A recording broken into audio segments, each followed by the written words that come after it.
ஆச்சி பாதாம் ட்ரிங்க். ஆச்சி பாதாம் ட்ரிங்க் ஒன்னு வாங்கினா ஒன்னு ஃப்ரீ. அமைதி, வளர்ச்சி மற்றும் மனிதகுலம் ஆகியவற்றின் எதிரியாக பாகிஸ்தான் உள்ளது என்று பிரதமர் மோடி கடுமையாக விமர்சனம் செய்துள்ளார்.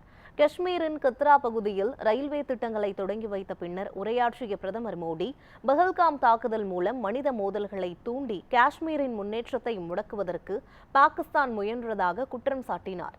ஆனால் பாகிஸ்தானுக்கு ஆபரேஷன் சிந்தூர் மூலம் தகுந்த பதிலடி கொடுக்கப்பட்டதாக தெரிவித்த பிரதமர் மோடி, ஜம்மு காஷ்மீர் மக்களின் வாழ்வாதாரமாக உள்ள சுற்றுலாவுக்கு பாதிப்பை ஏற்படுத்தி அப்பகுதியின் பொருளாதாரத்தை சீர்குலைக்க பாகிஸ்தான் திட்டமிட்டது என்று விமர்சித்தார்.